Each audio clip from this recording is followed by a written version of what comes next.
kwa nini baadhi ya wachezaji ambao wapo Yanga panapotokea migogoro ya namna hiyo wanawakana ama wanaenda kinyume ama wanashindwa kuwa upande mmoja na wasimamizi wao ambao ndio wamewafanya wawepo hapo Yanga?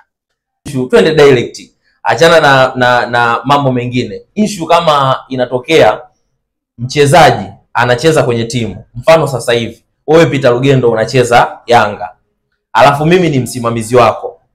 Ikifika muda kesi imetoka hivi public nje, Yanga hawataki hiyo kesi wachafue, watakuja kwa mchezaji ambaye ni wewe Peter Lugendo, watakwambia bwana, pesa sisi tunakulipa siku fulani, fanya jambo hili limeisha.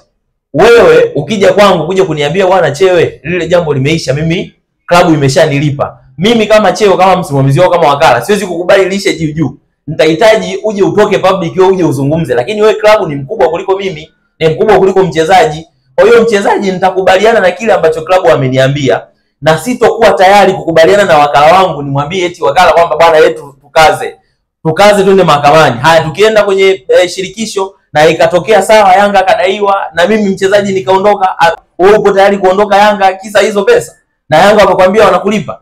Kwa hiyo inafikia muda sasa mchezaji anakubaliana na klabu kwamba bwana sawa, mimi klabu imekubali itanilipa kiasi fulani na siku fulani, ama imeshanilipa kiasi fulani na kila kitu kimeisha, na ili swala life, na ndio maana wachezaji wanaweza kaliua. Ila hiyo issue Peter anakuambia haiwezi kutokea kwa international player yoyote yule. Kama kesi ikishaifikisha mahala na iacha mahala, inakwenda kumalizwa huko juu. Always international wanafanya hivyo kule. Okra pia aliwafanyia hivyo kwa Yanga, kesi akagoma, bana mimi naenda kupeleka kule, wakaenda kumlipa akiwa tayari amepeleka kesi FIFA. Kwa hiyo wachezaji wazawa ni kama tu kuna ile tabia ya kwamba anahofia akishatoka Yanga anaenda kucheza wapi, ndio timu kubwa sasa hivi. Akitoka Simba anaenda kucheza wapi, ndio timu kubwa. Ukitoka Azam unaenda kucheza wapi, ndio timu kubwa. Utaenda kucheza labda timu ya Pamba au nani, mshahara mdogo. Lazima ubakie usikilize timu inasema nini, maisha mengine yaendelee. Lakini uhalisia ni kwamba kuna muda tu mchezaji anaona timu imemzidi uwezo.